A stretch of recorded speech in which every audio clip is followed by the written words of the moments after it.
సుమన్ టీవీలో మీ personal and business promotions కోసం కింది నెంబర్కి కాంటాక్ట్ చేయండి. జూనియర్ ఎన్టీఆర్ మూవీ దేవరాపై అంచనాలు భారీగానే ఉన్నాయి.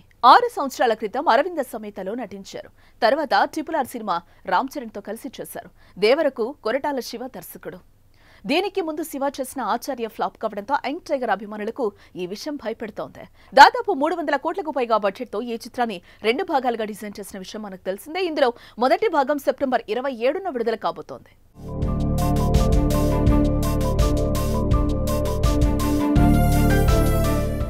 ఇంత భారీ బడ్జెట్ పెట్టిన ఈ చిత్రం విజయం సాధించాలంటే డబ్బుల రికవరీ బాగా ఉండాలి. ఏరియాల వారీగా బిజినెస్ కూడా ఘనంగా జరిగినట్లు తెలుస్తోంది. సినిమా మీద రోజు రోజుకు హైప్ అయితే పెరుగుతోంది. పెట్టిన పెట్టుబడి తిరిగి రాబట్టుకోవాలంటే ఏపీ తెలంగాణలో టికెట్ ధరలు పెంపుంటేనే సాధ్యపడుతోంది. దీనికి ముందు విడుదలైన కల్కి చిత్రానికి కూడా టికెట్ ధరలు పెంచుకునేందుకు 2 ప్రభుత్వాలు అనుమతినిచ్చాయి. అయితే దేవరా చిత్రం జూనియర్ ఎన్టీఆర్ది కావడంతో పాటు వివిధ రాజకీయ కారణాల నేపథ్యంలో ఈ సినిమాకు టికెట్ ధరలు పెంచుకునేందుకు అనుమతులు వస్తాయా రావా అనేది సందేహం ఏర్పడింది.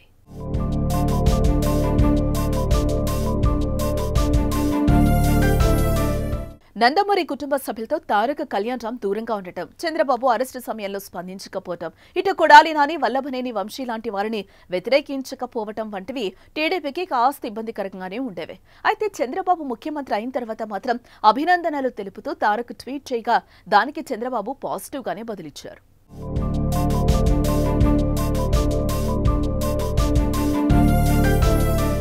బాలకృష్ణ కుమారుడు మోక్షజ్ఞ తెరంగేట్రం చేస్తూ ఫోటో రిలీజ్ అయినప్పుడు ఆయన విజయం సాధించాలని, తాతగారి పేరు నిలబెట్టాలంటూ తారక్ ఇటీవలే ట్వీట్ చేశాడు. వరదల వల్ల నష్టపోయిన ఏపీ తెలంగాణ ప్రభుత్వాలకు 50 లక్షల చొప్పున విరాళాన్ని ప్రకటించారు. ఈ క్రమంలోనే టీడీపీకి జూనియర్ దగ్గరగానే ఉన్నట్లు తెలుస్తోంది. తాజాగా అందిన సమాచారం మేరకు దేవరా సినిమాకు టికెట్ ధరలు పెంచుకునేందుకు 2 రాష్ట్ర ప్రభుత్వాల నుంచి అనుమతి వచ్చినట్లుగా కూడా తెలుస్తోంది. అయితే తెలంగాణలోని మల్టీప్లెక్స్ లో 413, సింగిల్ థియేటర్లో 250 రూపాయలు, అలాగే ఏపీ మల్టీప్లెక్స్ లో 325, సింగిల్ థియేటర్లో 200 పెంచుకునేందుకు ప్రభుత్వాలు అనుమతించినట్లుగా సమాచారం.